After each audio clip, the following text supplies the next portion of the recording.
Well, it's finally over. The 2024 season, at least for us as New York Jets fans, it's come to an end. Um, man, I gotta tell you, I don't think you could convince me or convince anyone else for that matter that there was any scenario or any outcome that showed the New York Jets potentially ending their season the way that they did. Um, and I mean, embarrassingly, if we're being honest, it's one of those things where we expected this team to be better. We at least thought this team was going to be better. Unfortunately, that's not what we got. Nevertheless, it's over. 2024 season is here. We're going to go ahead and talk about what went wrong. How did the Jets, arrive at a 5-win season? How was that the outcome when we were predicting potentially this team breaking the playoff curse? Aaron Rodgers doing amazing Aaron Rodgers like things and taking us to the promised land. This was supposed to be a team that was a quarterback away, and yet here we are. When it's all said and done, 2024 season is over, and the New York Jets are 5-12, and a lot of it is pretty much the same old Jets. So let's talk about our season. Yeah, this is gonna be a fun hangout. I can do it all, I will never fall. It's the Renaissance, you know that I got the mother sauce, man. You know I'm the boss, I know what it costs. Have you ever lost? I'm so versatile, yeah, I'm a Renaissance, man. I can do it all, I will never fall. It's the Renaissance, you know that I got the mother sauce, man. You know I'm the boss, I know what it costs. Have you ever lost? I'm so versatile, yeah, I'm a Renaissance, man.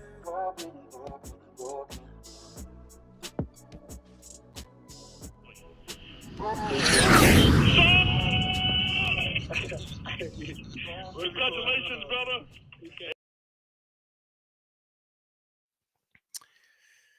There we have it, man. It's 2025. I hope you all had a happy New Year. Hope you all had a fantastic Christmas. I know this wasn't the type of year us Jets fans were hoping to be getting.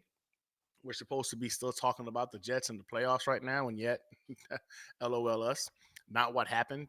New year, same old Jets. I guess it is what it is. But yeah, man, we're here, man. Johnny boy, what's good, brother? Hope you had an outstanding New Year. Appreciate you for chopping it up, man. Seems like I haven't talked to you in a while, bro. We need to go ahead and link up. Wild Wave, what's good, man? How you living? Hope you had an awesome holiday period and even better New Year. Todd, appreciate you, man. Appreciate you being here, man. Appreciate you guys still logging in, man. It's hard for me to go ahead and have this conversation of the same old. I feel like we've been talking about this same old Jets for 14 years. And not me personally, but across all Jets content creators, we've been seeing the same old Jets for a long time now. And for us to be back in this same fold, man, after back-to-back seasons where the Jets won 7 games with, I'm talking about work like bottom quarterback play in the league, right? Between Zach Wilson and the assortment of friends we've had back there at quarterback playing, we really thought like this team was just a quarterback away, an average quarterback away. I remember having conversations last year as the season came to an end, how man, Aaron Rodgers would have been the difference maker. Aaron Rodgers could have brought this team to the playoffs. Aaron Rodgers this, Aaron Rodgers that. We had such high hopes for what last season could have been, man. And for it to turn out the way it did this year, I think that's what makes this whole thing worse. I think I think what makes this whole thing worse is that this wasn't just like the 2024 season for us. This was an accumulative of 2 seasons, 2023 and 2024, and for it to end the way it did, 5-12. I think, again, I don't care who you are. There's no way you predicted this. I don't care if you're the biggest Jets hater. No one out there predicted the New York Jets to finish 5-12. No one did. A lot of individuals had the Jets at bare minimum being a wild card. Even our haters were talking about, yeah, they might win eight games, that's 9 games. It won't matter. They'll finish second or third in their division, right? But no one looked at this roster, looked at this team, looked at the acquisition of Aaron Rodgers, saw this defense, saw this special teams, saw Brees Hall. No one looked at this and thought, you know what, Jets, 5 games max. 5 games max. That's their ceiling. But here we are. That's literally the ceiling. And I got to ask, where did it go wrong? Well, that's what we're going to talk about tonight, right? If you want to jump on and kind of give me your opinion as to where you thought it went on, I'm going to go ahead and drop the link here in a little bit for you to go ahead and jump on, and we can go ahead and chop it up and talk about how this went as bad as it did. But let's start with game one. I think if we're being honest with ourselves, that first game against the 49ers, I think is when the panic meter started to hit a little bit, right? I don't think the majority of us or anybody really thought we were going to go to 49ers house and beat them. I don't think week one, these guys were the reigning NFC champs coming off of that Super Bowl. These guys are supposed to be in the Super Bowl conversation again this year. They're not as good as we thought they were going to be this year, but I digress. But that beatdown, man, 32-19. I think that 32-19 beatdown, and it looks like it was closer than it was. That 19 points, a lot of it was garbage time stuff. I think that's when a lot of us started to panic, right? I think we were like, man, all right, it's ugly. We were hoping to be competitive, but this was an ugly game. We looked like we didn't belong in the same stadium or the same field as the 49ers. And we really thought we were considering ourselves to be East Coast version of the 49ers squad. Yet they handled us decisively. That was embarrassing. I don't think we expected it to be that bad of a beating. I think some of us were hopeful of a potential upset, but we all thought, man, that just we're going to at least make a game out of it. It wasn't. It was a beatdown. 32-19. Aaron Rodgers looked like he was rusty, which was understandable. The team overall looked like they weren't prepared to stop the run, or they didn't want to stop the run. They had some no-name running back just embarrass us week one. And we knew the issues we were having last season and being able to stop the run were probably going to be an issue again. The Kinlaw acquisition, which I really thought was going to go ahead and help quite a bit, didn't. Um, and that was concerning, right? But then we thought to ourselves, whatever, man, this is what it is. NFC game. It's week one. We got some rust to bust off. It is what it is. Boom. Week two. It's the Titans, I believe it was. We got the Titans week two. And listen, if you were kind of making an excuse or being positive when it came to week one, I think week two against the Titans, when we struggled against that squad, if it wasn't for Will Levis just being really bad at football, the Titans beat us that game. Yeah, people can say we won that game because on the record, it says Jets beat the Titans. It was 24-25, 17 was the final score. But if we're being honest with ourselves, this is one of those games where you look at it and the Jets won, but they didn't beat the Titans. The Titans just lost that game. And there is a difference, right? There's a difference between winning a game. Like the 49ers won the game in week one. Like they beat us week one, right? Week two, the Titans lost that game. That's what happened. They lost that game and it wind up, being to our advantage. We go to 1-1. And I think we're like, all right, whatever. It's different for the first time. The Jets played bad football, but we won a game. We started thinking positively in terms of maybe at least luck was going to be on our side in 2025 or 4. Then we go to the Patriots game. Now that Patriots game, I ain't gonna lie. That Patriots game, I think is where I thought, yeah, we're firing on all cylinders. We embarrassed them. It was 24-3, 25. What was the final score? 24, 25-3, something like that. But we embarrassed the Patriots. And that was the game where I looked at it and Aaron Rodgers had that beautiful freaking pass. Remember the pass to Zach Wilson, to Garrett Wilson, right there in front of freaking Gonzalez's freaking fingertips, which is another Pro Bowl caliber freaking corner. Beautiful freaking pass, better catch by. I thought to myself, boom, they're on the same page. It's about to go down. It's going to be that kind of year. If this is how we're going to be playing ball, man, it's going to be hard to beat us. The Patriots game had me fooled. I think that Patriots game had me believing the New York Jets had arrived, and it was just about getting that rust off a little bit. But we're here. We're going to go ahead and embarrass some folks. It's going to be fun. Then we played the Broncos at home. Now, the Broncos, a team we beat decisively the year before. The running game was a huge factor of that. I really thought that was going to be. I had that marked as a win on my predictions. Didn't see that being an issue. I thought they're going to come into our house. I think that was going to be our second home. Maybe it was our first home game. I think the Patriots game was home. So it was our second home game. We had just beat the crap out of the Patriots. We had Aaron Rodgers now. So the whole thing of, you know, Jets not knowing how to handle winning and stuff, in my mind, I thought, hey, we're gonna be good. We're gonna be fine. Aaron Rodgers has us. He's gonna lead the way. These guys are gonna go ahead and add accordingly. 10-9. That was one of the ugliest games I think I've ever seen watching football. Like very, very ugly game. Jets wind up losing that game 10-9 at home. And again, we looked at it and we thought to ourselves, we don't have a field goal kicker. Our kicker was trash. These back-to-back weeks, he was missing kicks. We were starting to have some concerns. But at this point now, we're 2-2.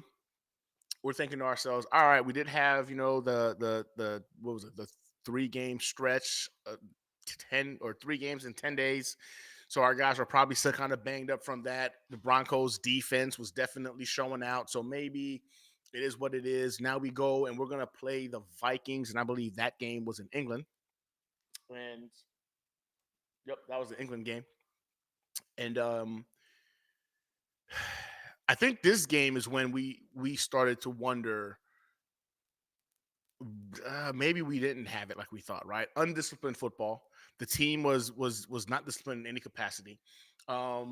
We were seeing a lot of the same stuff we saw the year before. The offense was significantly stagnant.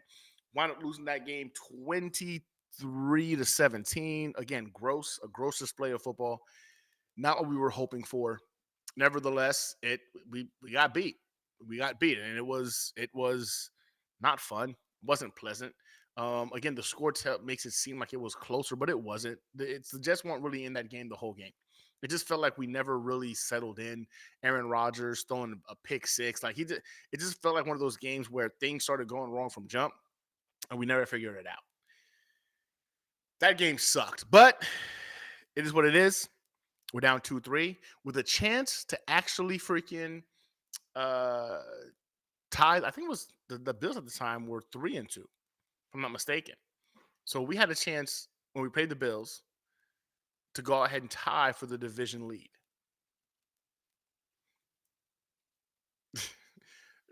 Again, you look at the score, right? 23-20. It was a game. It was a game. It was a game. I think that, our special teams definitely hurt us on that one.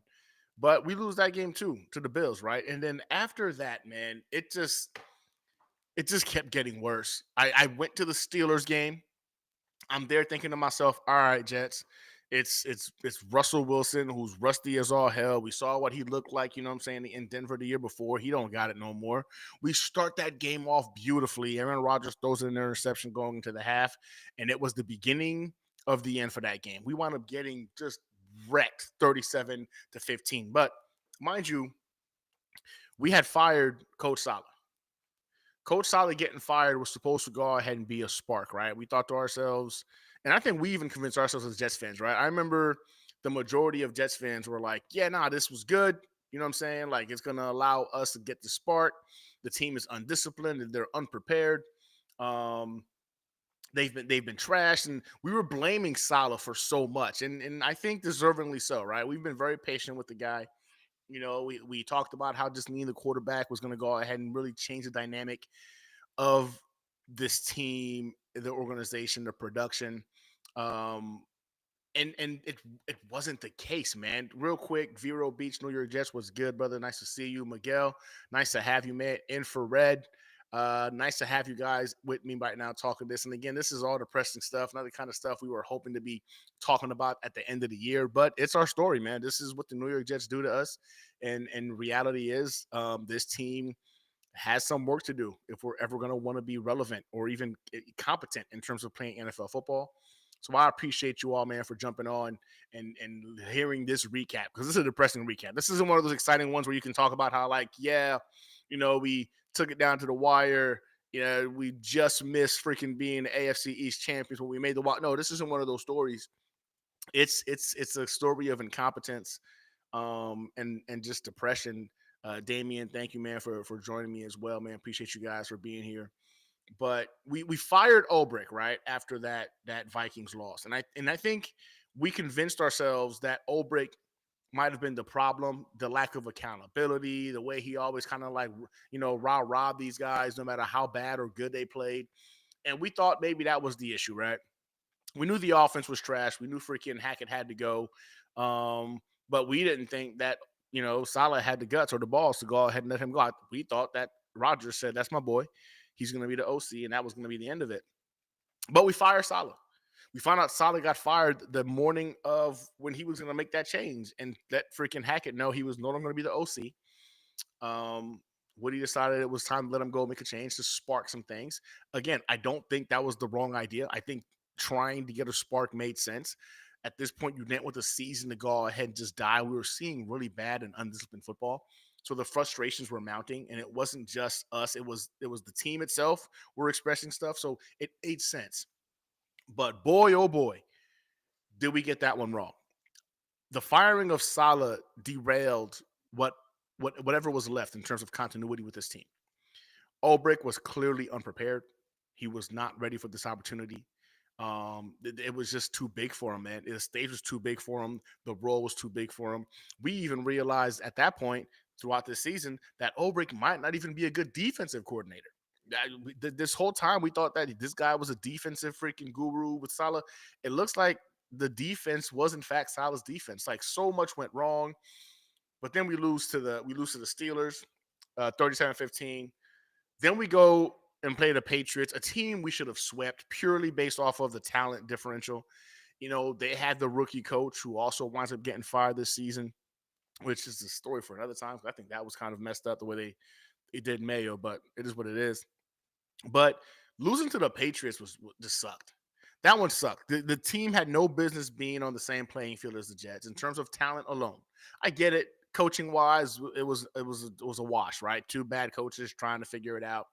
But in terms of pure talent alone, the Patriots are a team right now that is in a complete rebuild. They have very few pieces of note. They've got Drake May, who was up and down all season. He might not even be a franchise guy, but nevertheless, they beat us. They beat us, man. We lost to the Patriots 25-22. And beyond frustrating game because at that point we're still holding on to playoff hopes. These are the kind of wins you had to have, but we weren't getting them. So the Jets go on then to Texans game the following week, right? That's going to be the Halloween game. And talk about a game. I mean, I think the greatest catch we've ever seen. Garrett Wilson did that. Garrett Wilson had an incredible catch that will probably go down as one of the greatest catches of all time. It's literally been compared to the Odell Beckham catch. It was so freaking just incredible. He's had a couple of them in back-to-back years, man. Like last year, you know what I'm saying? The touchdown he caught from Zach Wilson against the Bills, incredible. The first Bills game at home, and then now this one against the Texans. Just beautiful catch. Jets win that game. They beat the Texans, a playoff team. So then you're back in this mindset of like, all right, you just got to go ahead and get on track, figure this thing out. Maybe Ulbrich can go ahead and pretty much spark something. They go to the freaking Cardinals, the Arizona Cardinals, and get romped. I'm talking about 31-6 beat down by the Arizona Cardinals. At this point, we've got 4 wins. No, how many wins is that? I think that's 4 wins at this point. Because after that Cardinals beat down, I don't think the Jets win another game until the Jaguars game. No. It was 3. It was 3. It was 3 wins at this point. So at this point, we got 3 wins. The Cardinals embarrass us, 31-6. I remember saying to myself, like, wow, you know what? At least it's an NFC game. I'm trying to find reasons to believe that it's going to be okay. It's an NFC loss. As embarrassing as it was, as pissed off as we were, you find ways to kind of get by it, right? You got to go ahead and find ways to kind of get through it. And so I lied to myself. We lied to ourselves. We kept telling ourselves we were still in it. But I think at that point, the majority of Jets fans knew this season felt eerily similar to seasons of times past. And what made the whole experience worse is that this time we had what we thought was the quarterback. But we had the team, the roster, the young talent. You got the Brees Hall, you got the Garrett Wilson, the Sauce Gardner, Jermaine Johnson. Again, mind you, Jermaine Johnson getting hurt early on in the season was a complete debauchery of what this defensive line could have accomplished. I think they never found a way to kind of bounce back from that. Although Will McDonald came out, he's a freaking dog. I think 12 sacks on the season, 65 pressures. If I'm not mistaken, I think Buffalo pointed out earlier the last time we saw this was John Abram. That many sacks was John Abrams by the New York Jets. So Will McDonald is going to be fun to watch next season. Jermaine Johnson coming back is going to be fun to watch. Nevertheless, Jets get freaking annihilated by the freaking Cardinals. We go uh, back home and we play the Colts. Back and forth game. Back and forth game. The Colts are a bad team, though. Colts are a horrible team. They should have never been in this conversation with us. But back and forth with the Colts. Why not losing to them 28-7? After that, Seahawks come into our house. Geno Smith decides he's going to bully us a little bit. We wound up losing to them. I think it was a close game. 23-21, 26-20, 23-21, or 27-21. Either way, we lose to the Seahawks in our house. At this point, the hope for the playoffs is pretty much it's a laugh. It's a laugh now. Like we're mathematically not eliminated, so we're like, oh man, we're not mathematically eliminated. But there's not a single Jets fan or Jets content creator that's looking at this team and thinking like, yeah, this is a this is a playoff team. Well, at this point, we realize that the Jets were not only bad, but they were horribly coached. They were never prepared. And maybe, just maybe, we might have hyped up the amount of talent we actually had on this roster. So many questions, man. And then it's got us as Jets fans feuding back and forth with each other, trying to figure out like where we went wrong, how we got to this point. But the fact of the matter is, the New York Jets are what their record says they are, losers. This team at that particular time were losers. And there wasn't going to be an opportunity to go ahead and get a winning season at that point. We knew that. But playoffs they're still viable, which is ridiculous to me. But we didn't play the Dolphins. So we go to Miami to play the Dolphins. We play them well. We do. But second half, we completely collapse. And they wind up beating us 36-26, something like that. 36. Hold on, let me pull that up. The Miami Dolphins beating us I knew we were going to split with the Dolphins, but at that particular time, after you just got freaking romped by the Seahawks at home, there it is, 32-26. So the Dolphins beat us 32-26. At that particular point, I think we were hanging on by a thread before we were officially eliminated. But if we're being honest, like we were eliminated. There was no way the Jets were going to win out in order to go ahead and make the playoffs. There was just no belief, man. This team at that point, Jets fans were broken. Jets fans were broken. This is before Christmas. Yet again, we're talking about another losing season. This team was supposed to be different. They were supposed to be different, and they weren't. It was the same old Jets. We were seeing the same old, just unprepared garbage come out there time and time again and play football. And it wasn't football. It wasn't remotely football, but that's what they tried to tell us it was. They tried to sell us that it was football. So the Jets lose to the freaking Dolphins and, of course, go up against the Jaguars. Again, another really, really bad team, poorly coached. I think we're realizing more and more now that Trevor Lawrence is not a franchise guy. He wasn't generational. He was just another guy, just a Jag, a Jag on the Jaguars. We beat them 32-25. 32-25. But again, at this point, we already know our season's over. Jets fans weren't impressed. Some fans are pissed off now because now you're actually impacting the Jets' ability to go ahead and get a better draft pick. So now we're feuding back and forth on X, on Facebook, on Instagram, TikTok about losing out, winning, what are the benefits, what next season's going to look like. Jets fans are doing this all before Christmas because why? Because what we got for Christmas from the New York Jets was just a big bag of coal. Big bag of coal, and it is what it is because this is what they continue to give us. This is what we should expect from them. But there we are. I think we go home. The Rams were next. Rams come into our house, smack us around. 40 something. Wait, was it 40 something? No, no, no, no. No, nobody scored 40. 19 to 9. 19 to 9. It was Rams 19 to 9. They beat us at our house. And then we're going up against the Bills, right? And you hope that at least one of these games this year you beat the Bills once, right? Split with the Bills.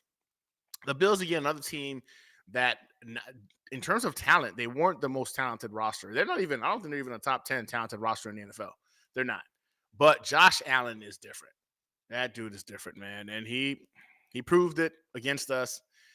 They beat the dog snot out of us. They got 40 on. They dropped a 40 burger on us. How many times did we get 40 dropped on us this season? I'm kind of curious. I think it was one time. I think 40 dropped on us one time, and it was by the Bills. They dropped a 40 burger on us. I don't have time to look. They dropped a 40 burger on us. This was like I think week before last, or this is before the last game of the season. So the Jets at that point fall to 4-12, going up against the Miami Dolphins. And now for the Miami Dolphins game last week, listen, I was 100% on board on beating them. There's just no way. It's not in me to go ahead and root to lose against any of our rivals in the AFC East. I'm sorry, I can't do it. I will never root to lose against the Patriots, the Bills, or the Dolphins. I want to beat them any chance we get. And this was a special opportunity because if the Jets beat them, they in essence could end their season and send them home. They can get to sit down next to us as we all watch the playoffs at home. But nevertheless, Kansas City was not going to allow the Bengals to get into the playoffs, which we saw because the way Kansas City played Denver, that was not even remotely real. Like, they wanted people to know the reason why the Denver Broncos won is because they allowed them to win. There was no ifs, ands, or buts about that. Anyway, nevertheless, we still beat the Dolphins convincingly, 32-20. Garrett Wilson again owning Jalen Ramsey. That's always fun to see. I know the Dolphins fans are going to say, well, y'all still haven't beaten Tua yet. Unfortunately for us, your boy can't stay healthy enough for us to play him twice a year. So I guess he gets to hold on to that ideology. But that's the season. That's the season. That's the New York Jets season. We win 5 games. We get our 5th win, last game of the season against the Dolphins. And that's all she wrote. Season end. Season's over. The Jets have yet again failed us as a fan base, as fans. And now we're going into the off season, more questions than answers, right? I don't know if there's a one, like, is there a quick fix here? I don't know. I do believe the New York Jets have talent. I'm not going to be one of those guys who look at this team and talk like they've got talent. And listen, I think Garrett Wilson is a true number one. I think Brees Hall is a good running back. I think our stable of running backs are actually pretty good. Our offensive line, once Tyron Smith got sat down, they were really good. People will sit there and knock them, but the offensive line for the New York Jets looked really, really good. I think they allowed the second to last percentage of pressures on the season. Once Tyron Smith was out of the lineup, Tyron Smith is definitively washed. He was a shell of what he once was. Gross on so many levels in regards to how he played. But the offensive line is good. You should feel good about Olu Fashanu. I think he's legit. He literally played lights out once he took over that left tackle spot. We watched Olu Fashanu, and I think there was a lot of concerns about his ability to be impactful in the run game, him being able to go ahead and create leverage and get push. But he played extremely well in the run game, and he did what he was known to do in college. He was a wall when it came to passing downs. Olu Fashanu is a true left tackle. And I say that because I know there's a lot of individuals who are still upset about the whole Brock Bowers thing. And listen, Brock Bowers definitively looks good, looks great. I would even say the dude is elite. That's real. I think he's elite. But I will also say it's year one. And we've seen, the Pitts did the same. Kyle Pitts did the same thing with the Falcons, right? Broke the records for freaking most yards and blah, blah. I'm not saying that Bowers is that, but we've seen it before. I want to see it more consistently. Now, what's hard to go ahead and do like flash in the pan is what we saw Olu do, right? Like some of you would say, well, now we saw freaking Makai Becton do it. Makai Becton was never really a tact or a technician, right? He was always more of a I'm bigger and I'm stronger than you. I'm going to go ahead and bully you type of left tackle. And it was fun to watch. We watched him have a lot of pancake blocks, you know what I'm saying, in year one. And he was always going to be a concern because of his weight. The health became an issue, obviously, but he was never a technician. He wasn't he didn't refine his craft, so to speak. But Olu does and has, and you've seen it like game in and game out. Olu Fashanu is the truth. We got a real left tackle. I think John Simpson was also a huge surprise in regards to how well he played. Usually, you get one of those guys and they fall off of a cliff, and you're expecting him almost to become what's the dude I forget the dude that we got that fell off of a cliff from 49ers. I'm having a brain fart now. But John Simpson wasn't that. John Simpson was legit. Like he was really good this year. And he's back next year too. I think we can all agree. We all love Titman. I don't think there's anybody that's going to disagree with that. You got Elijah Vera Tucker, who made it through the season. He finished out the year as I think he's a top 10 guard in the NFL.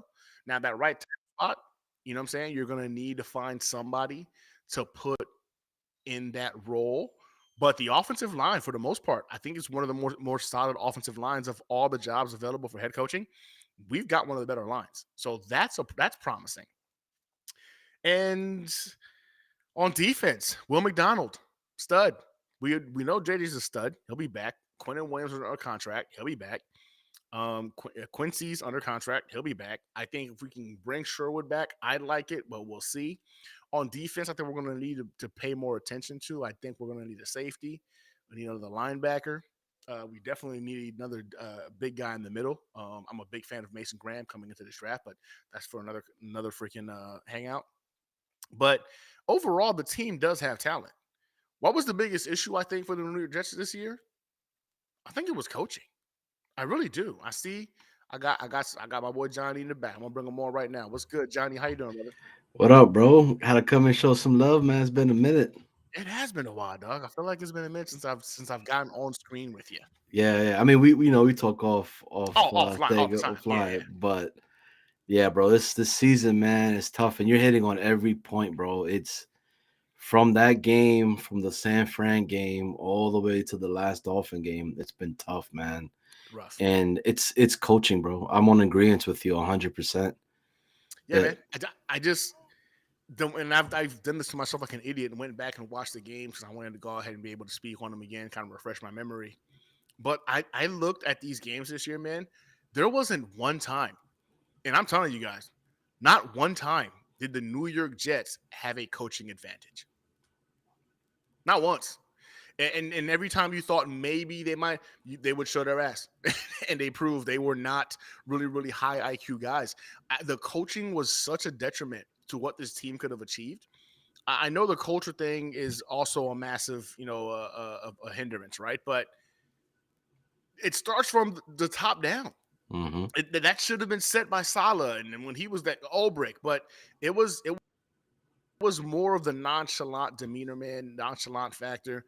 This team, I think, with better coaching, with even an average NFL head coach, and I feel like we're kind of like on a loop because we were talking about like average quarterback. This team can do this, and average. But if we're being honest with ourselves, man, like Aaron Rodgers threw for like 3,800 yards this season, 28 touchdowns, 11 interceptions. We've got 1,000-yard wide receiver and freaking Garrett Wilson. Brees Hall had 1,300 freaking plus yards. I think 8 touchdowns on the season. And even in the very small window, we had Devontae Adams in the building. He got 800 plus yards, 7 or 8 touchdowns. Like, we had playmakers on both sides of the ball, right? The defense definitely kind of fell off. That's a fact. But the offense, I mean, it was better than what we've seen the last several years. Aaron Rodgers finished out, I think, as a top 15 quarterback in the NFL. He was average. It sucks, But bro, because if we would have had like this offense with last year's defense, right, we're probably talking about playoffs. playoffs right now, Yep, and, 100%. and discussing who's the team that we're gonna play, what are we gonna do against them, blah blah blah. it just sucks, man, because it's like another wasted year. And that we're in here. And I kind of want to touch base on the Brock Bowers and Olu. Let's see how he's gonna look next year when people got film on the guy and everything, and then Yep, we could go ahead and because I'd rather take a left tackle that'll last me all 10 day. plus years and everything Yeah, in regards to that. I wish he would similar. have been in sooner because none of us thought that Tyron Smith was just gonna have such a Was decline. gonna fall off of a cliff, bro. Oh my god, Tyron Smith, man, looked like a turnstile when he was out there. It was, but again, it seems to happen to us. It seems to happen to us. It seems to happen to the Jets when you bring. He was just on. He was second team All Pro last year. This isn't a guy we're bringing in that hasn't seen a Pro Bowl and second team All Pro last year, and you can't even be a Pro Bowl candidate this year. You're one of the worst linemen in the NFL this year. Only Yeah. the Jets. Only for us because that never happened. Yeah, I'm with you, man. I think Olu Fashanu is going to be a stud. Now, again, I'm not taking away from Brock Bowers. I'm Yeah, impressed. same. I've jumped online and I've said to myself, man, I was wrong. I didn't think he was going to be able to be to have this kind of impact in terms of yak yardage at the NFL level. Because if you look at his numbers in college, yes, he did them against. He was usually bigger than the corners who were or safeties he was covering, or he was faster than the linebackers that were covering him. In the NFL, those linebackers are as Mhm. fast. Those safeties are as big. So, like to me, the advantage was going to be taken away. I didn't see him being this yak god that he was going to be at the NFL level. I was wrong. I was wrong. He's been a beast in terms of yak yardage, some incredible freaking catches that he's made. They force fed him the ball, obviously, right? They don't have a lot of talent, nobody else to kind of go to. It speaks to how good he is that he's still been able to take advantage of being the focal point Yeah. of an offense. But again, Kyle Pitts did this in his first year. We thought Kyle Pitts was the second coming of Antonio Gates and Tony Gonzalez combined. We were talking about this kid like he was going to be him. Where's he been since? Mhm. That listen, I again, Brock Bowers is good. He's good. I think he's really, really good. I think again, he looked elite in year one. That's facts. But give me the good to great left tackle over the elite shiny, you know what I'm saying, like tight end or wide receiver. I don't know if it's sustainable, but like you said, we got tape on him now. We'll see more next year. Yeah, and this is coming from I'm a Georgia guy, so I'm a big Bulldogs guy. Like all of those Yeah. players coming out, I wanted Lab McConkey. I was huge on Lab McConkey and everything, but I knew that the position of need was left tackle because now going into this year, if I'm a GM and if I'm a head coach and I'm looking at the Jets, I'm like, damn, their line is pretty good right now. Maybe Pretty complete. one Yep. position you could say maybe we get a guy and get a flyer on him for right tackle over Morgan Moses if Morgan Moses Yep. comes back, or if they want, which I hope they want him back. But I'm on the same boat with you, man. I think for myself, I go back to what you and I spoke last year. We kept saying line, line, line, build a line here, Yep. build a line on defense, Yep. just keep building, keep building, keep building. 100%. But we're all over here all over again, man. And it's just the coaching failed us, man. And Totally. not being prepared, it wasn't just this year, man. It goes back to almost the entire tenure of Salah being over here. Like we would go into games and us as fans knew what we should do on the team that we were gonna play, and then they were like they didn't give a shit or listen or anything like that. But they had a great week in practice, kept getting fed all that crap, man. It was just I used to, and I think yelling at the screen as much as we have as Jets fans. We've been on live streams when Jets fans are calling, "We're going to do this" or "We're going to do that," and they would do it knowing they should have done something different. It's been so predictable, and you're right. The whole man, great week of practice. These guys really busted their butts out there. They look good. They're ready. They were no, never never. ready. I've under the Salah era in the Salah era, I've never seen a well prepared Jets team come out there from quarter one to quarter four, to the end of the game. I've never seen from the first whistle to the last whistle a team that you knew like those guys they prepped for this team or this opponent. You just didn't see it. It I just, sucks, bro. I, and now, like you said, we're here, right? Like we're back at this point where we're trying to figure out what was wrong. And again, the offense played, average ball, which is what you wanted them to do.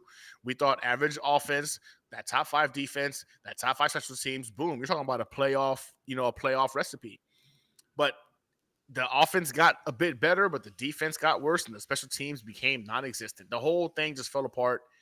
And how do you prepare? Like, how do you look at this team and think like, oh, this is what we need to fix? Because just last year you had and literally all pros and Pro Bowl special teams players, all Pro Bowl freaking defensive players.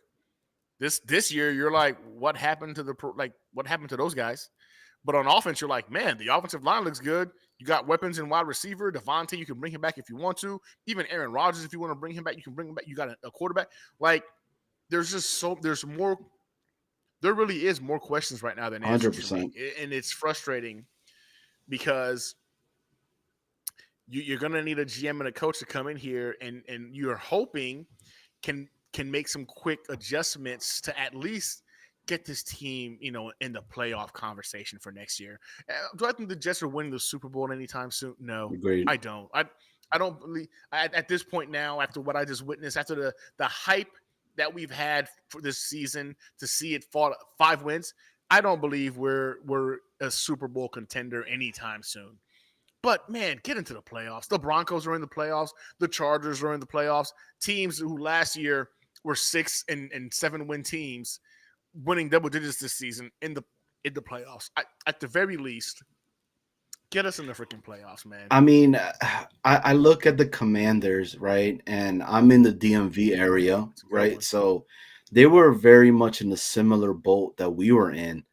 And they got the GM, the coaches that came on in because they did have a lot of players that were in place, but they just needed some real good guidance and a leader, right? A leader of men, Yep. which we were Man. Yep. lacking. And just seeing what they've done over there, I'm like, well, why can't the Jets do the same thing? Why can't we get some people that'll come in here and just change the whole culture in regards of from day one, come in and say, hey, you guys are the Jets and you guys have sucked. Okay. And we need to get that crap out of here. Right. That's the last Yep. time that people are going to talk about us and all that stuff like that. Like, I think the constant pressure of Super Bowl, because how many years did we hear it, bro? Right? Back to back years, Super Bowl, Super Yep. Bowl, Super Bowl, Super Bowl, Super Bowl. And I think that's a lot of added pressure onto that. Just give me a winning season at this point, right? Like, Yeah. like let's stop because it's 9 years of not even having a winning season already. Let's get there first, and then let's rebuild back up the defensive line that got dismantled by JD and all that. Because I tell you right now, JFM was one of those meat and potato guys that really did help the locker room and put cats like Clemens in Look what place. he did for the Broncos. He was the The Broncos have, bro. The Broncos have spoken nothing but highly of this dude from day one. He's been the catalyst on their defensive line, a leader on that defense. I mean, he disappears, and our defensive line looks like it's a. I know losing JJ Mhm. sucked too, but you're not going to tell me that JFM wasn't one of the glues Big to time. this defensive line. You're not He going to would tell me he that. would he would funnel a lot of the stuff that Quinnen would be able to eat as well and all that. Yep. Like I love JFM because I always said he did all the dirty work that wasn't Selfless. talked about, but Yep. again, you get individuals that come in and want to get rid of them guys and stuff like that. So a lot of the blame is on JD. And as much as I like JD and all that, but it's the truth. The year rentals that we would have and we would get come inside here, it's just tough to see. And then now we're here. We're in limbo right now because we have a Yeah. quarterback right now that we have no idea if he wants to even come back for us. So it's tough, bro. Like I'm just I I'm just look, the season's done. I'm a Jets fan, and I'm ready to rock and roll again for next year, bro. Cause let's go. Cause that's all I could hope Hundred for. percent. And I think that's what we. I think it's gotten to the point where a lot of us were waiting to get to this point. I know I got to a point, man, in early December where I was just like, just end it, just end the suffering, just end the season. Let's go ahead and get to the off season so we can go ahead and start again and figure out how to get better. It's just not fun, man. It's not fun watching football when it's bad football. It's not fun watching football when it's meaningless football, especially when everyone around you. I live in freaking Texas, so the Texans are competing right now for freaking play. Like it sucks, man, to be going into work and those Jet. Like it sucks, bro. Like come the beginning of December, I was just like, all right, end the season. Just please God, end it now. Let's just get to the off season so we can start seeing what it could look like again. Hey, champions of the off season, man, and back to back to back to back years. You guys have done Undefeated, that. Like baby. we won the off season, Undefeated, undefeated, baby. undefeated God in the damn, off man. season. How are we At here, this bro? point, How? Like, dog, I don't know. I, you're taught. We were just the beginning of the season. You had analysts like that, sports analysts who've never missed, by the way, in terms of playoff predictions. Schaefer, Jets are going to win the AFC. They're going to be the number one seed in the playoffs. They're going to make the AFC Championship game. I mean, granted, he had us losing, but nonetheless, we made the AFC Championship game. The Jets won 5 games, bro. 5. It it's you and mind you, we won 5 games. Aaron Rodgers played 17. Remember we were saying at the beginning of the year, hey, the only way the Jets don't freaking win at least 10 games is because Aaron Rodgers got injured, and we were talking all this, bro. 5 games. Aaron Rodgers played every game. Freaking Garrett Wilson played every game. Brees Hall played 14, no, 15 of the 17 games. Like the offense was for the most part intact. Our defense lost JJ, and then they were banged up along the way, but they lost JJ for the year. 5 games. That's what the New York Jets were able to put together in the 2024 season in terms of wins. It's one of those seasons that has to be studied. It really does. You got to look at it and how do you go back to back years being a top 5 defense, top 5 special teams, winning 7 games with 35th ranked quarterback play, right? And then you guys finally get a quarterback who's going to give you average quarterback play, and you're worse. You get yeah, worse. I mean, it was tough, man, because the line was shitty for a while in the very beginning. I think we were like almost last. Facts. As I think it was like 28th. at Yeah. some point into it, prior to going into the Vikings game, Aaron Rodgers was the most sacked and most hit quarterback. I mean, for sure in the top 3 in the league itself. I think Deshaun Watson was probably number 1 when he was there. There's just a lot of stuff that keeps going in there. The coaching staff is a lot to put to blame to it. I try to give Hackett as much as of the benefit of the doubt as I could, but he wouldn't want to adapt to the newer stuff that's going on, and that's the battle that I'm battling right now about wanting Aaron back or just saying, rip the band-aid off and it is what it is. And that's what I keep fighting against of it, because the stats and the numbers, right? And I see him and I'm like, damn, he's average, is what we asked for and everything. But then I see the eye test and I see him talking about, yo, Ulbrich, right? Maybe it's time you put in Tyrod over here right now and all that. And I'm like, yo, Yeah. what? Like, you're supposed to be this leader and you're talking about, yo, take me out, Tapping bro. out. Like, what's the difference between that and Anthony Richardson?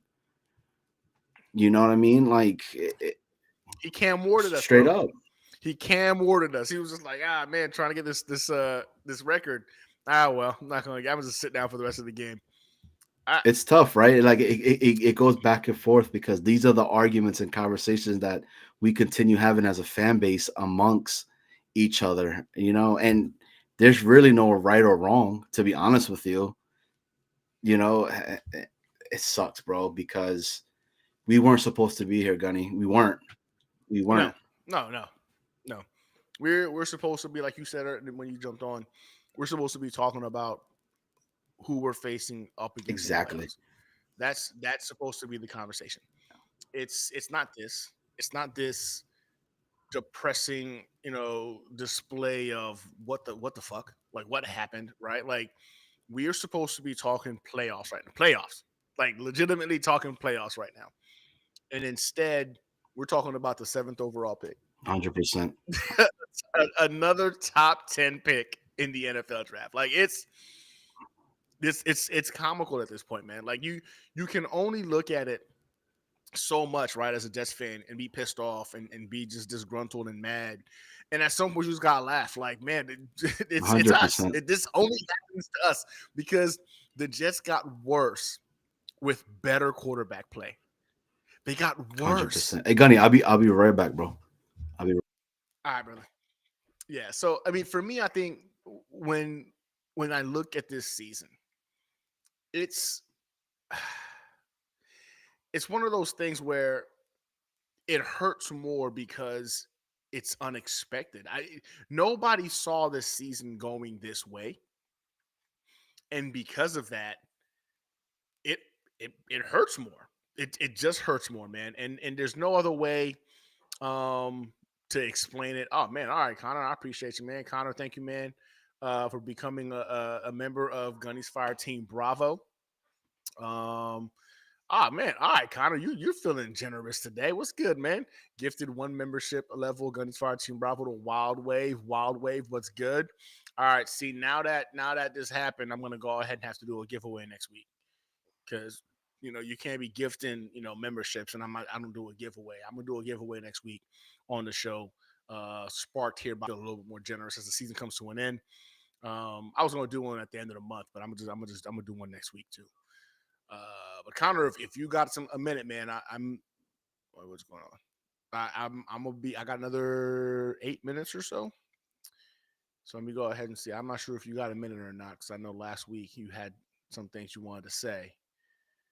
But in all actuality, man, this team has broken so many Jets fans because this says it all right here, man. All right, we got a super chat from eBoogie. Who do you guys blame for the season? The offense, the defense, the special team, the coaches, the front office, or Woody? Next year, 20-0, yes or no? eBoogie, man, that's a great question. That's a real good question. I think if I'm being honest with you, I blame the coaching. I do. I know a lot of people want to blame Woody, right? I think Woody firing Coach Saleh, as early as he did, we all understood why when he did it, right? He kept coming out there with the same generic stuff about, hey, we practice hard. These guys know what they're supposed to do. I'm not going to go ahead and discipline them. They're grown. Like, we understood why he did it. I think it's the coaching, man. I do. I think this team came out unprepared so often, unmotivated so often. And I get it, man. These are grown men getting paid millions of dollars to play, a game. They should be able to fight within themselves. But I really believe that coaching was a big component on why this team looked as bad as they did. That's my thought process on it. I see Tigo just jumped on. Let me see what Tigo thinks. Tigo, what's good, brother? What's up, man? Just came to shoot the shit, man, honestly. Living that dream, dog. Living that dream. So eBoogie asked a question, right? He asked, who do you guys blame for this season? The offense, the defense, the special teams, the coaches, the front office, or Woody? And next year, 20-0. Yes or no? I don't know about 20-0 for next year, eBoogie. I would love to be very optimistic about what we can achieve next year.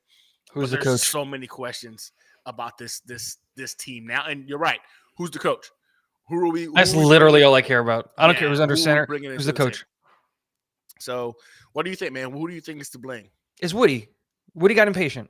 You think Woody? No. I think beyond a shadow of a doubt, it's Woody's fault because the team fell apart after he fired Saleh. I think we were rightfully so giving Robert Saleh a ton of crap. What's up, Connor? What's up, Tigo? How you doing? What's up, man? We were rightfully so giving him a ton of crap for all of the things that were going wrong with this team. Mm-hmm. But we also saw, once he got fired, how much he was holding up the team. because the defense fell apart. And you said it yourself, Gunny. How much of that was because he was handling all the head coaching responsibilities and Ulbrich was just being a defensive coordinator? Clipboard guy. Yeah, like, oh, no. I think he was calling the plays. I think he was doing those things, but it's just like, how much of that was like, and again, we saw the offense get back to normal. And by normal, I mean like average, right when Todd Downing got the play calling of things, which whose idea was it to do that? Oh, Robert Saleh. And he was going to do it. And then he got fired. And then the defense fell apart. And so I think there's two people to blame. I think it's Woody and Joe Douglas. Joe Douglas very clearly stopped giving a crap last year. Well, technically, last year would be the season that just happened 2 years ago. By not going out and getting a quarterback after Aaron Rodgers goes down shows how little he cared. By blowing up the defensive line and thinking that you were going to replace all of that talent that you lost with Javon Kinlaw and then trading for a guy who was fighting with his current team for a contract and then wasn't going to sign a new, like he knew that before he made the trade. We know that that's true now. If Joe Douglas, Woody pushed Joe Douglas into a position where he didn't care anymore. But Joe Douglas also kind of was a little bitch for stopping to care for a job that he gets paid millions of dollars that most of us would give up multiple toes and fingers to do. That's facts. So like, yeah, those are the two people to blame, because how many games did we lose because he wouldn't move on from Greg Zuerlein? 3-4. Buffalo, Denver, you could throw in there potentially. So that's 2 right there. Trying to think off the top of my head here. There was at least one more that he cost us. So I'm saying Connor, probably 3 to 4. Who do you blame for the year? The question was, I don't know if you heard it or not. Yeah. Who do you guys think will blame for this season? The offense, the defense, special teams, the coaches, the front office, or Woody? It's a tough question, Gunny. I think I really overall have to go ahead and pick Joe Douglas, kind of for the same reasons Tigo outlined. I mean, he basically decimated the entire defensive line. Bryce Huff hasn't done anything over in Philly, but John Franklin Myers was, I think he's the perfect example of someone who was a contributor while he was here, but I think the effect he had on the team is being shown a lot more now that he's in Denver rather 100%. With the Jets. Like, he was a 4-stop in the run last year, but now we're just starting to see it even more as he's not here, and we see how much the run defense struggled this past season. That, I think there are a few main reasons why Douglas got fired. Really, up until this year, hadn't been able to build a stable offensive line. You had a lot of Connor McGovern, a lot of Greg Van Roten. I think it had to do with that, not really being able to build a stable offensive line, and the Zach pick. Okay. I think those are the two main things that really contributed and led to his firing. So, if I had to blame one, it's really hard to pinpoint a single culprit, but if I had to blame one person, I'd probably say Douglas. And I just think these next 2 hires are so important right now because I feel like the Jets are kind of I think it's a year where they need a bridge quarterback, and I think bridge is pretty much going to, summarize this entire 2025 season because we don't know. This team, with the right coach next season, they have the talent to go 10-7, 11-6, make a push, get a wild card spot, potentially 9-8, be a team like the Broncos this year, be a team like the Chargers this year. You bring in a right coach and you're able to hit on. You bring in Justin. I think if you bring in Justin Fields next year with Justin Fields, Aaron Glenn as head coach, Ray Agnew as GM, I think this team has the potential to compete for a playoff spot next season. I just think they do because that's how close we were. I don't think our record shows it. 5-12. I think that team could have been 12-5. Quite frankly, I think that team this past season was closer to being 12-5 than they were 5-12. That's just legitimately how I feel. They faltered so many late game scenarios. The kicking was a massive issue. I mean, look how many times Rodgers folded in crunch time. Look how many times the defense collapsed. Like, they simply couldn't play complementary football all season long. So I'm counting it now, right? The New York Jets lost 6, 7. Okay, so they lost 7 games by 1 possession. 7 games. I'm not surprised. And they also lost 4 of those games going into the fourth quarter with the lead. The team had plenty of opportunities, I think, this year to go ahead and squeeze some wins out. They did. And this is why I go back to coaching. I felt like when it came down to those clutch moments, right, to those moments where you needed to go ahead and dial up the best play, make sure your guys were prepared mentally, they were in the best positions to go ahead and close out a game. Time and time again, the coaches couldn't figure it out. They just didn't have what it takes to match up against the other coaches. But I can't argue with you guys. I think Woody also has to be blamed. JD definitely has some blame to be had as well. I do agree that he does seem like he quit. You know what I'm saying? After like last season, I feel like he might have checked out a little bit. And then this season, definitively, a guy who just did not seem to be as enthusiastic about, when he first arrived at One Jets Drive. I don't know how much of that is based off of the story that leaked saying that, he was reporting to a teenager. I don't know how much of that is true, but you can tell JD was not the same JD we had brought into the building. Nope. Is it the Jets organization that sucked the life out of him? Who knows? I think it was Woody coming back. It's a guy that didn't hire him coming in as the new boss and stepping on his toes. Because how much of the Aaron Rodgers decision was it on Woody and not on Joe Douglas? I think he pushed I think he pushed the Rodgers decision. I think he had significant influence on the Zach pick. I mean, I think Douglas deserves a lot of flack, but I think some of it has to go Woody's way as well from what he's... No, totally. That's why I said it was Woody and Joe Douglas. I think they're equally responsible for it. And I don't want to let this sneak through. Connor, I love you, but you just said Justin Fields is the quarterback of my football team. Absolutely the hell not. I'm with you, Connor. 100% okay. with you. I hope. Dude, he lost his starting job to a cuck. Fields is the quarterback for the Jets next season. He can't throw the ball. 4-2 and 6 starts. Yeah. 4-2 and 6 starts. Everybody would talk crap about Justin Fields, but every single season that he was with the Chicago Bears, he improved across the line statistically. The ball. Every single stat line, accuracy, yards per attempt. Keep Justin Fields. Touchdowns, send him to the lower CFL. Interceptions. Every single season, he got better. And that dude, was he Chicago. Lost his job to Russell Chicago, Wilson. Where the generation of who cares? That's more Mike Tomlin than it is Justin Fields. Look at what. Dude, you really gonna sit here and tell me that Russell Wilson, that Mike Tomlin picked Russell Wilson, who was making a league minimum contract and is over the age of 30, forced him to start in games because for what reason? Yes. Because Justin Fields could be your quarterback for the future, right? He's younger, and if he's better than Russell Wilson, who's not a good NFL quarterback, why would he do that? Has been the coach for the Steelers for like 18 years. Exactly. He's never had a losing season. Like the dude wants to exactly. The dude's not worried about next year. You just made my point about right for now. me. He brought in freaking Russell Wilson after he got Justin Fields. He's older. He was 4-2. Justin Fields was 4-2. Exactly. Before and then at the first opportunity that he was given, at the first opportunity that Mike Tomlin, a very, very good NFL coach who has never had a losing season in the NFL, the first opportunity that he was given to replace Justin Fields with a subpar quarterback, he did it. And you're going to sit here and tell me that Russell Wilson starting over Justin Fields has anything to do? He was on a league min contract. There was no money invested in him. They both walk away at the end of the year. If Justin Fields was a good quarterback and winning football games. I don't understand what your argument is about why you wouldn't bring in Justin Fields. Like you said, he's young. Because he's not a good football player. Who has more upside for the Jets next season? Who would you rather be their quarterback over Justin Fields from a statistical perspective? Jordan Travis might not ever take a snap in the NFL team. I agree with you. Here's the thing. Going and getting...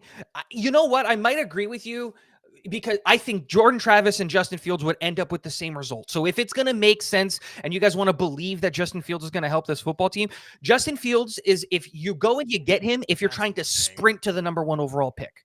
Justin Fields is not a good enough quarterback to help you win games. That's the problem. Why are Cliff Kingsbury? He could be a top quarterback in this league. Absolutely not. Absolutely not. His throwing motion is out of whack. He can't read defense. He doesn't process quick enough. The only thing he's a more athletic Zach Wilson. That's it. We just don't have all of the trauma of Justin Fields. If you watch any of the tape, he can't process a defense. Is way better than freaking. No, he's more athletic Wilson. than Stop Zach it. Wilson. That's it. Dude, the first He's a better opportunity thrower Mike than Zach Tomlin was Wilson. given to replace He's him. more accurate than Zach Wilson. What are we doing? No, bro? also Like, the team that he was given in Chicago was better, had a better run game, had better wide receivers, like overall as the unit. Let's not like act that like Justin who? Fields. What are Darnell you Mooney? talking about? No, I'm not talking about year one. Are I'm we not talking about year serious? one. I'm talking about the last 2 years. You can even call the last year he was there. He had freaking Moore. DJ Moore was it. Who else did he have? You could The potentially say offensive David line was Montgomery for a horrendous. season No. or two, The but offensive line in year one was really bad. In years 2 and years 3, and is it 3 and 4? The last 2 years before they moved on from him, the offensive line was actually pretty good. And the problem was, again, Justin Fields can't process anything. He can't see the field at all. He's a one read and throw kind of guy. If you watch those last years in San Francisco, why am I saying San Francisco? In Chicago, that's what he was doing. It was one read. And if it didn't open up, he would run. That's why Justin Fields was a great fantasy quarterback because he got you yards on the ground. That's it. You know what this sounds like to me? This sounds like what everybody said about Lamar Jackson. No, because Lamar Jackson can throw the ball. He just wasn't accurate. He can run that. Lamar Jackson is the 2-time MVP, about to win his 3rd MVP. But this was all the same stuff you were saying about Lamar Jackson in the beginning. But the moment you got him with the right freaking offensive coordinator, he figured out how to throw the ball. No, because Lamar Jackson, year one, there's always going to be question marks about Lamar Jackson's accuracy because that's a legitimate thing. And I'm not talking about like accuracy's improved significantly this season. Totally, that's not what I'm arguing. My point is the question marks about Lamar were purely based on accuracy, nothing else. There was nothing else about his game that there was a question mark. There was never a question mark on Lamar Jackson's ability to read a defense. That was never a part of the criticism on him. The criticism was, can he fit the ball into a tight window? And that was the biggest criticism of him is when it comes time to throw the game-winning ball, can he do it? And he showed us year over year over year that he can. And like you said, I don't think he's going to win the MVP this year, but like you said, he's gotten better year over year over year at the one area that was a question mark in his game, which was accuracy. That's it. No one ever questioned his ability to read a defense. No one ever questioned his ability, like his pocket presence. And you add on top of the fact that he is a way more elite athlete than Justin Fields. That's a horrible comparison because Justin Fields, his problem with his throwing isn't just accuracy. It's mechanically wrong. That's why Justin Fields was the fourth or fifth quarterback taken. Fourth quarterback taken is because mechanically he was broken. His mechanics are fundamentally bad. And to fix that in a quarterback is hard. And he hasn't done it in 4 to 5 years. So there are a lot more question marks to Justin Fields games than to Lamar Jackson's game. Like, that's just not a fair comparison for Justin Fields. It's not even a disrespect to Lamar, who's about to go on I stand with you, Connor. If we can't get Aaron Rodgers back in the building next year, of all the quarterback options, you bring in Justin Fields here, and you bring in Tyrod's up there for me too. Yeah, well, I'm saying you bring in Justin Fields. It's him, Tyrod, and freaking Jordan. You compete for whoever gets it. Because at the end of the day, I'm telling y'all right now, our quarterback of the future is in the 2026 draft, and his name is Archie Manning. And that's what I'm hoping. If we get the first overall pick, yeah, it's Archie Manning. I don't think there's any quarterback you can go ahead and trade for right now. Maybe McCarthy. Like if you made a trade for him and he winds up, maybe him. But for me, my dream scenario is the Jets somehow next year find a way to go ahead and win games and get into the playoffs, and then they trade all their picks to get to the number 1 overall pick and get Archie Manning. Whatever you got to do to get Archie Manning, I'm with it. If it means you send Sauce, you know what I'm saying? You send Sauce and Brees, I'm for that. Wow. Like, I want Archie Manning on this team in 2026 because if you don't have the quarterback, it doesn't matter. You could have all the weapons in the world and you'll be the Miami Dolphins. You don't have a franchise guy, all the weapons in the world ain't gonna make a difference. So give me a Joe Burrow like quarterback because he can win with no offensive line, no running game, and a couple of wide receivers. Yeah, give me a Joe Burrow like freaking quarterback. So I just at this point, man, the thing is this, right? So the coach is going to be the biggest GM and coach is going to be the biggest thing for me. I don't really think any particular player is going to go ahead and move the needle in terms of what this team can look like next season, more so than if you get the right general manager and the right coach.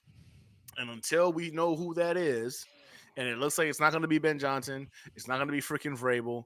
Those individuals are pretty. Vrabel is going to the Patriots. I've said this before. I thought this was the whole. Sure enough, boom, it's coming out now. He's going to the Patriots. Soothsayer out of you right there, Gunny. Like psychic future. I had a feeling if they can Mayo, which they obviously did, I that's by far the most appealing job on the market. You have a franchise quarterback, over $100 million in cap room, and the 4th overall pick. I mean, come on, that is the most appealing job on the market. You can't name me a better opening right now. That is more appealing than the New England Patriots. But honestly, I think Jacksonville is. I think Jacksonville's the number one spot. Honestly, I think Jacksonville or Chicago might be a better spot, and this is why. I just think the expectations are significantly lower. You're going to the Patriots, bro. They only know one thing: Super Bowls. Sorry, you're supposed to be the next freaking Bill Belichick. You don't have Tom Brady. Everybody keeps saying Drake May is a franchise guy. We don't know that. We have no clue. He's who. We don't know if Caleb Williams is a franchise guy. I mean, what has 100%. Trevor Lawrence shown us? No, but again, the expectations are lower. If you go to Chicago, just get to the playoffs. Get to the playoffs, they'll build a statue for you. Come to the Jets, get to the playoffs, we'll build a statue for you. Like when you go to the Patriots, a lot of people keep saying this is great, right? But you just saw freaking Kraft fire Mayo, a guy who was one and done for the last 5 years on a team everyone in their mom knew was not going to be good this year. You fired him after you said you had his back, right? So now you're starting to see a little bit of a guy who's not as perfectly hinged as we thought. When you had Tom Brady freaking leading the way for you, it was easy to keep Bill Belichick there forever and a day. Moment Tom Brady went away, all of a sudden, like, man, we're trying to get freaking Bill Belichick to get the record. He wasn't going to get it, bro. He wasn't that good of a coach without Tom Brady. You realize that. You go and get Drake May. Or not Drake May. You go ahead and you bring in Mayo and you fire him year one. You're already starting to see the breakdown of what was a great organization. Gunny, it's not even just that. Like all of what you said is true, but also like just look at the rosters. New England has 3 redeemable pieces. You have $130 million in cap room. Okay, but you have to fill 19 spots. Yeah, 19. You have a quarterback. You have a quarterback, a free safety, and a cornerback. You need all 4 defensive linemen. You need all 3 linebackers. You need 2 more corners. You need an entirely new offensive line. You don't have a single wide receiver. Ramondre Stevenson is iffy on there, so maybe a 3.5 pieces on there. Is bad. Like if you go to Jacksonville, you have an NFL quarterback. We know that Trevor Lawrence, when coached well, is at least a top 12 quarterback in the NFL. At least. I think I'd say top 15. I think Either way, being generous to top 12. Either way. No. I would love to do this, like name 12 quarterbacks that are better than him, but let's not get down that rabbit hole. But like the offensive line in Jacksonville is decent. Let's say that. They have better wide receiver weapons in Christian Kirk, who's okay, and Brian Thomas Jr., who is the second coming of insert another really tall, fast wide receiver here. My mind is blanking, but I was on the BTJ train early, if y'all remember. They have a much better defensive unit. They still need help. They still need corners. They still need a DT. They probably need another linebacker, but like Hines Allen is a superstar, like a superstar. That's what he is. Like New England doesn't have that. They don't have anybody that you look at. And then Chicago's they're ready. They're a coach away. They're a coach that can fix Justin Fields away from being able to compete because they have 2 really, really good wide receivers because I don't think Allen is going to be on the roster next year. Or is he? Whatever. 2 or 3 really good wide receivers. DeAndre Swift? Whatever. Swift. Yeah, DeAndre Swift is their starting running back right now. I have to hop off, guys. So Gunny, appreciate I got you. Have a good one, Connor. Yeah, what I I get have you, to say Connor. is my last words surrounding the Bears job. You mentioned the standards there. At least you join the AFC East, you have a chance. Because right now, the only team that's proven that's able to compete for the top spot is the Bills. You look at the NFC North, the most competitive division in all of football. You're trying to turn around a Bears team that won four. They won 5 or 6 games this season, something 5-12, 6-11, something like that. When your first seed went 15-2, and the fourth or fifth seed, whatever it is, wherever it turned out in your conference, won 14 games. So there's a 15-win team, a 14-win team, and then there's the Packers, who I think won 12 or 11 games this season. That's the most competitive division in all of football. So I think there's a steep drop off That's between the NFC that's a North good point. and the AFC East. But Tigo, Gunny, appreciate you guys I having me. appreciate you, Have Connor, a as great always, night. brother. You have a good night, man. Peace. Good night. Well, honestly, that Tigo, I need your last comments for the night. I'm about to go ahead and go eat and go to sleep. I got work in Go the morning. eat, man. I got nothing to say. Like I said, I came to shoot the shit, just I hang appreciate out, you, man. blow Well, off some steam. at the end of the day, man, like the 2024 season definitively was not what we were expecting as a fan base. I don't think anyone who watches football thought the Jets were going to be this bad. And honestly, man, I like I said before, I don't think we're a player away or a play. I think we need the right general manager and the right coach, and it's going to be a couple of years before this team is legitimately a serious contender.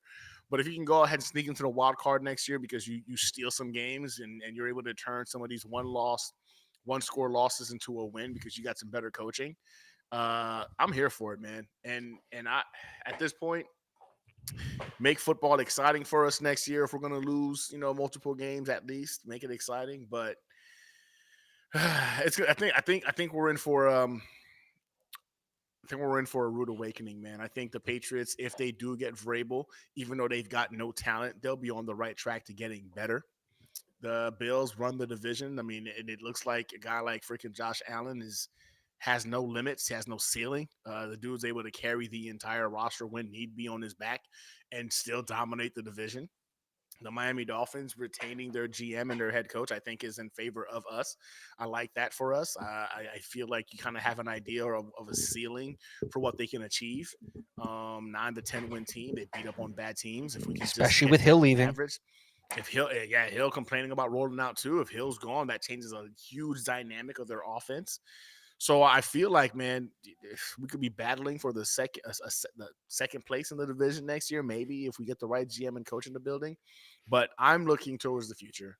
Archie Manning, Peyton Manning, Eli, Archie Manning Senior. Listen, we want Archie Manning to be a New York Jet. We're willing to do Make up for whatever the it sins takes. of his uncle. Yes, 100%. We want to go ahead and do right by y'all. We'll make him the first overall pick. We'll start freaking tweeting Woody now to get ready for the 2026 draft. That's where I think we'll start to see, because I think at this point, man, it's abundantly clear. You need a top 5 quarterback in the NFL or a top 5 coach and a top 10 quarterback and top 10 defense and top 10, like for you to go ahead and be in the conversation of being competitive. If you look around right now, I think every team that's in the playoffs has either a top 10 coach or a top 5 quarterback. And Can I ask you a question? And then I'll just end it here. Yeah. Jared Goff and Sam Darnold. Yeah. Right. Those are two of the leading teams in the NFL. Right. 15-2, 14-3. They have some of the most dynamic offenses in the NFL, led by Ben Johnson and Kevin O'Connell. Goff, not with Ben Johnson. We know what he looks like. Right. And Sam, not with Kevin O'Connell. We know what he looks like. Right. Are they really top 10 quarterbacks? No, but you would say their coaches are top 10. No, yeah. But this is okay. So then I think then at that point we're in agreement, because I think Minnesota is the perfect example of a team that doesn't have a top 10 defense. I don't think they have a top 10 quarterback, and I think they finished. I think it was the 7th overall defense in the NFL this year. According to Vikings where are you defense? looking at? It was NFL reference. I thought overall defense. Yeah. Sorry, Pro Football Reference is what I meant to say. Whatever. I've looked at a lot of different places, and they have them ranging anywhere from like 9 to 11. Okay. So that's where I've seen. I haven't seen anything that has them in the. So I think that's probably an outside of the top 10 defense. I think offensively, if you look at their numbers, I think they're barely within the top 10. And they don't have a top 10 quarterback. I'm not going to say Sam is a top 10 quarterback, but they have the coach. Statistically speaking, this year he is, but no. Of course, he's this not a year, top 10 quarterback. this year, totally. That's not the point. What I'm saying is like, dude, Kevin O'Connell is him. I think the point that I was making is, I think a lot of us are really, really looking at the future, looking at all these things, and this is what I'll close it on for me. I think that the only thing that matters, get the head coach right.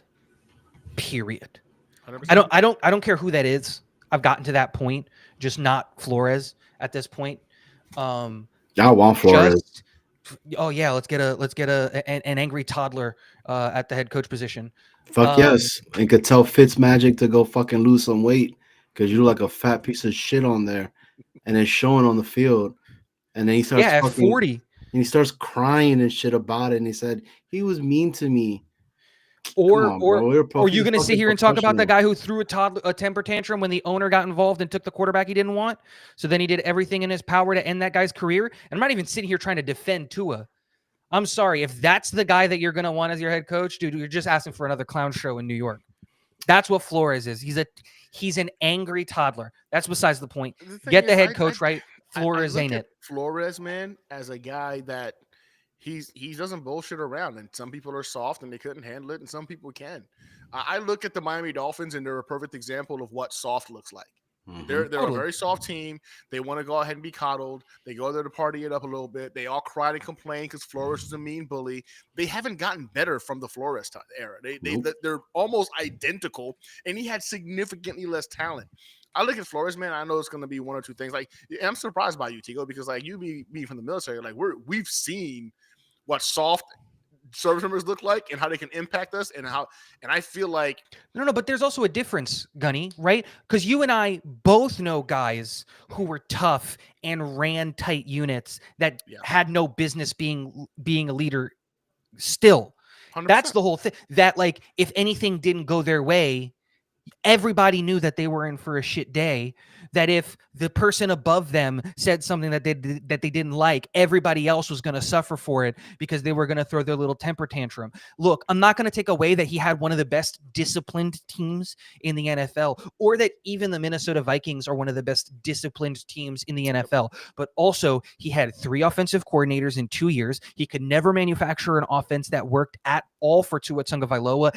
And when the owner stepped in and said, no, we're going to take the guy that I want instead of the guy that you want, he threw a temper tantrum and tried to have Tua Tagovailoa killed, essentially. You really telling me Woody, the guy who came in and stepped in and said, no, we're taking Zach instead of keeping Sam, that owner's not going to get involved again and get in his way, and we're not going to have a guy who's going to throw a temper tantrum?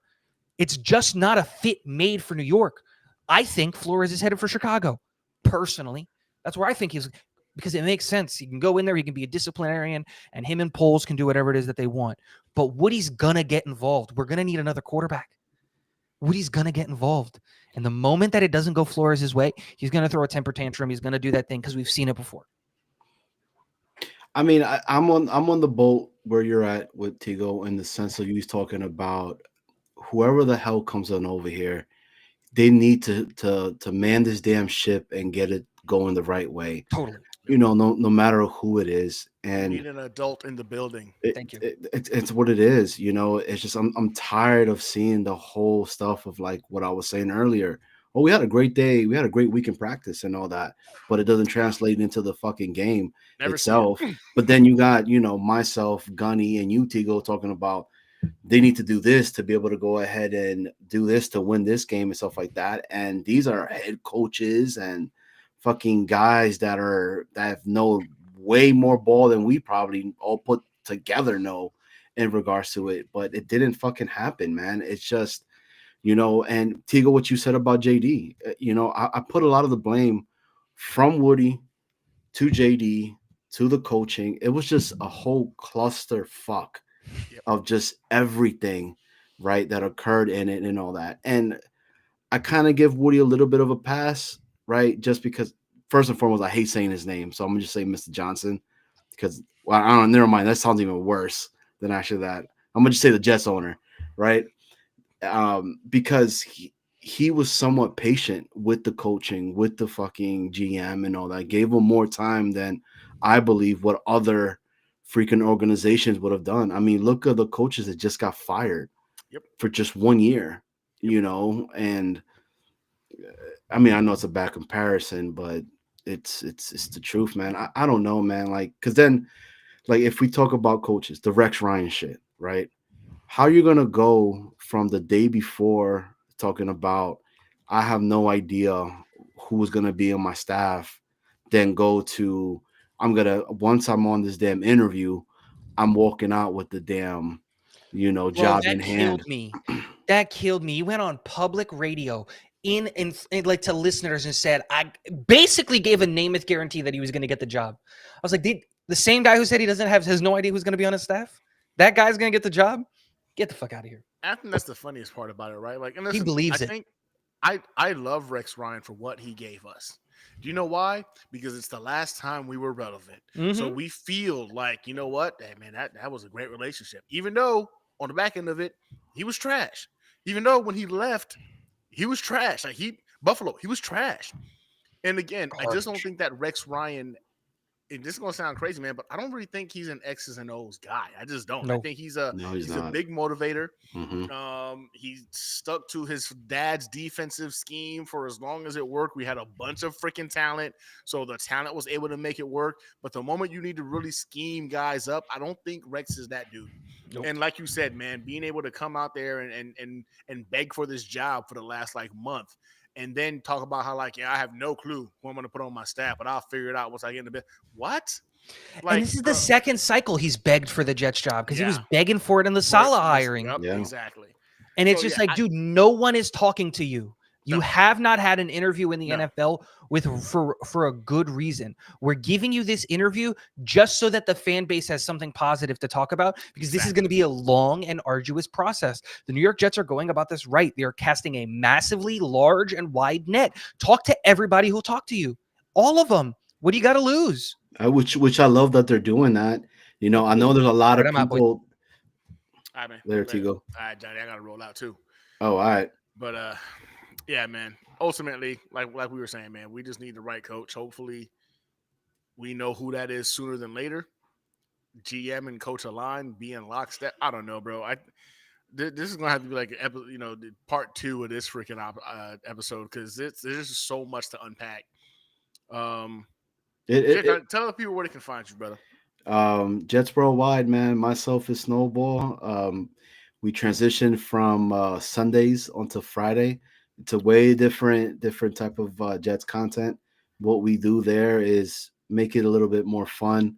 Don't get all into the sad and the analytics and the X's and O's of that. We just talks about some memorabilia in regards of the Jets, and we have fun, man. Like, you've been on it before. This time around, we switched It's a it great to show. from the match game. We're actually doing the Wheel of Misfortune, right? So, which we premiered it last Friday. We're going again this Friday at 7:30. Gunny, we would love to have you back on again, man, because you were funny as crap when we had you on there, dude. So it was, but yeah, man, and we'll do pop-ups on Sundays as well. Like that was our little time that we had just to, talk a little bit about Jets therapy and how we're feeling, man. But Gunny, man, it was awesome seeing you. If you do this again, man, definitely want to come back and chop it up, bro, because I feel like it's been a while. It's been too long up here, but it's like, Yeah, I'll hit you up, man, about coming back on for next Tuesday. We'll do a hangout next Tuesday so we can go ahead and continue the yeah. conversation going into Yo, the and shout offseason. you out on your halftime reports. If anybody that's watching, y'all need to go and check Gunny's halftime reports. Them shits were like, if you're a real Jet fan, you were feeling every single word he was talking about on them Jet halftime reports, man. Gunny, I appreciate you, man. It was good speaking to you, bro. I appreciate you, dog, man. Much Much peace, love, peace. dog. Have a good night. Yeah. Well, that's the show, y'all, man. We went a little bit over. But again, it's one of those things where this was one of those one of those seasons where there's no answers, man. There's just no answers, and I think you can see it right now amongst multiple different Jets content creators and Jets fans. We don't know how we got to this point. We don't even know what the answer is for next year. We're just hoping for a better product. But there was about 120 of you guys in here at one point, down to 74. You guys are the real ones. I appreciate you guys for your time, spending your Tuesday night with me. This is episode 38 of the Hangar Hangout. We just talked about the New York Jets 2024 season. Next week, man, let's talk about, I guess, how we can make 2025 better. Man, happy New Year. Congratulations again to Shane for real for winning the New York Jets Situation Report second annual fantasy football league. I need your address, brother, to send you your jersey. It's going to be an autographed. I think it's the autographed Sauce jersey. So definitely reach out to me so I can go ahead and get that out to you, man. Congratulations again. Can't wait to do it again next year. Appreciate Connor as well for gifting a membership to the fire team. I'm going to do a giveaway next week in honor of that. Obviously, fire team members are all eligible for that. And yeah, good night. I appreciate you guys for chopping it up with me and hanging tight. So I'll see you guys next week. I can do it all, I will never fall off the Renaissance. You know that I got the mother sauce, man. You know I'm the boss, I know what it costs. Have you ever lost? I'm so versatile, yeah, I'm a Renaissance, man. I can do it all, I will never fall off the Renaissance. You know that I got the mother sauce, man. You know I'm the boss, I know what it costs. Have you ever lost? I'm so versatile, yeah, I'm a Renaissance, man.